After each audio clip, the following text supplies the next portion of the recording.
If you buy an asset that was created with artificial intelligence and then use it in your book cover, does that destroy your book cover's copyright protection? We've been having an ongoing conversation with you and with everybody's favorite IP and entertainment lawyer, Tony, about what's going on right now in the legal system on how we cannot protect anything that is created with AI. We've got a full playlist that I will link down below for you, but let's answer this very specific question because we know right now if we're using AI in our covers, it removes our copyright protection. But what happens if you just use one little element that was created by AI and you purchase that from someone, maybe on Etsy or on another shop that you follow? Does that hurt your cover's copyright? Let's get into it. My name is Tony Loikostas. I'm an adjunct professor of entertainment law and IP at New York Law School, and I have an Instagram, YouTube, and TikTok account called The IP Professor that is dedicated to all things intellectual property. We've been having conversations about AI and book covers. We want to make sure that we are not wrecking our copyright protection.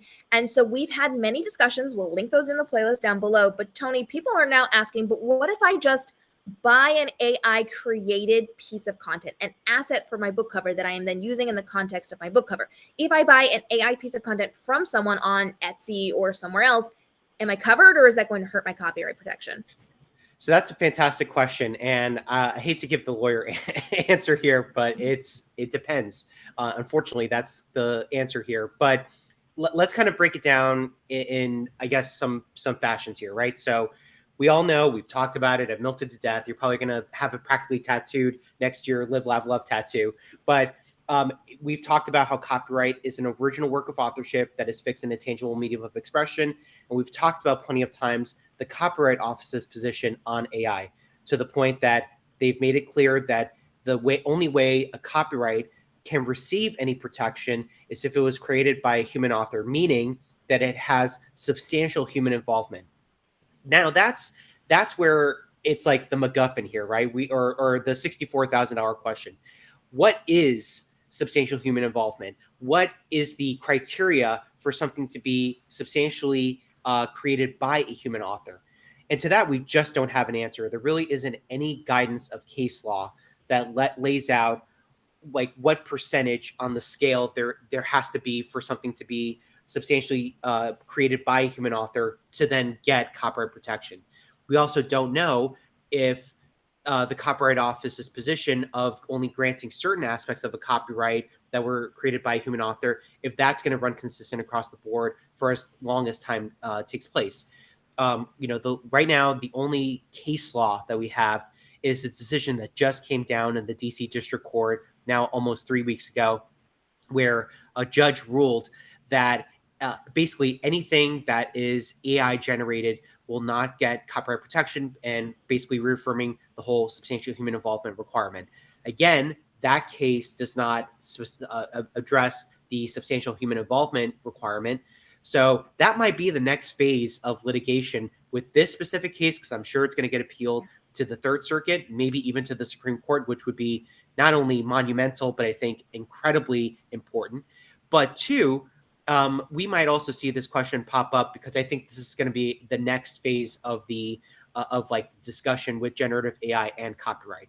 So to your point, Cam, I think, when we're asking if we're buying something AI generated from Etsy, does that invalidate the whole copyright? That's where it's kind of difficult.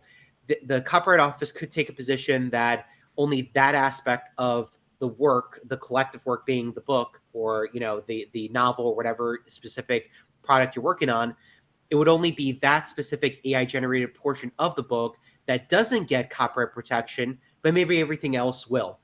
Again, it's very hard to determine. And I think the only way we could really get some sense or guidance is, one, if case law comes out with something that addresses this topic.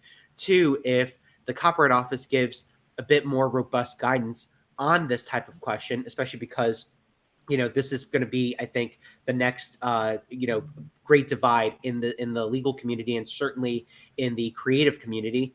But three, the only other thing we could possibly do is just try an application. There could be a world where you can register work in the Copyright Office that does contain a portion of it that was generated using artificial intelligence. In your application, you disclaim that, let's say pages 50 through 57 or 58 were generated using artificial intelligence. See what the Copyright Office is going to say. Are they going to say that the collective work will still get copyrighted a copyright protection because the rest of it was authored by a human? Or are they going to take the position that pages 50 through 57 will not get copyright protection, but pages 1 through 49, pages 58 through whatever will get the copyright protection because that was authored by a human person? So a lot of questions, a lot of ambiguity that lingers, but that's essentially the heart of it. It's all going to depend on what the Copyright Office defines as substantial human involvement. And is that allocated to just a portion of the work, or does that affect the entirety of the work? So there's a lot of possibilities with this. We can try it and find out. We can not do it and be safe, or we can just do it and fail and have to redo things. So in your opinion, right now, what is the best course of action for authors and publishers who are creating book covers? Is this something that is a good idea to try, or should we kind of keep on the safe side until more case law rolls out? So I think right now case law is going to be our best guiding light to giving us a landscape of where generative AI rests in the copyright space. I think the way copyright law is written to right now, it does give a pretty good inference of where generative AI falls in the scale of getting copyright protection versus not getting copyright protection. The other complicated factor to this whole discussion is that there are people that will ride or die by the argument that generative AI is a tool, no different than Photoshop is a tool, no different than even a canvas and a brush is a tool. So that is also a great divide in the, I guess the creative community, and also in the legal community, to be determined, I guess. But I will say this: if you are interested in using generative AI for a book cover, what I would suggest is maybe have come up with some ideas. Let's say use a Mid-Journey or Stability AI. Let it come up with ideas of book covers that you had in mind. You provide the input, right? What you want the work product to look like at the end. It provides the output.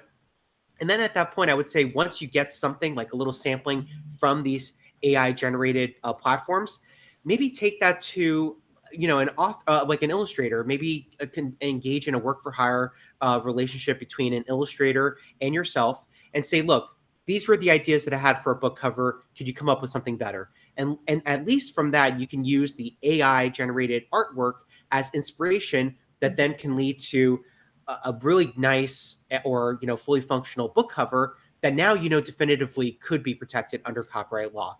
And you don't have to worry about this whole thing of, oh, well, it's still sourced by generative AI. What you're doing in that scenario is you're treating generative AI as an inspiration, which has been the hallmark argument that I've been making, that I know KM has been making so many times, that a lot of people have been making.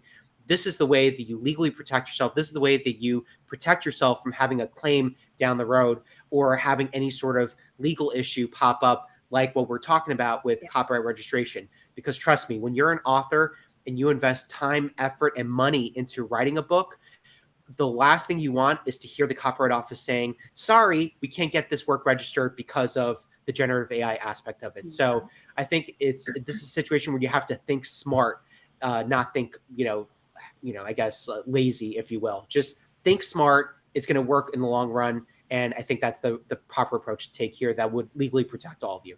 And I really like that point as well. If you are designing your cover, if you're working with a designer who's working on that cover, and you just need one thing that you can't find anywhere else, and you're going to AI to generate that, have your AI generate that, and then go to a different artist for that one element and have them recreate that one thing. It will cost you way less than an entire book cover, or just outsourcing that one teeny tiny thing and making sure it's protected because it comes from an artist and not AI can definitely save you when you're creating your covers and you're getting those registered with all of their copyright protections. If you've got questions on this, go ahead and drop it down below. Tony's coming back for upcoming episodes. And as always, you can reach out to Tony on his social media. Tony, where can everybody find you? You can find me on Instagram, YouTube, and TikTok at the IP Professor. And you can check out my entertainment law podcast called End Scene. New episodes drop every Friday on Apple Podcasts, Spotify, or wherever you listen to podcasts. Drop your questions down below and follow along because I am dropping daily videos to help you navigate the world of publishing, from your writing to your publishing to your marketing, and with the use of AI inside of your publishing journey. I've got a full playlist on AI and how you can legally, ethically, and creatively be using it, as well as tutorials walking you through things to save you time and effort with your marketing, with your writing, with your publishing, so that this can be your most profitable year ever with less time, with less stress, so that you have the freedom to live your best author life while also living your best author life. We'll see you in the upcoming episodes.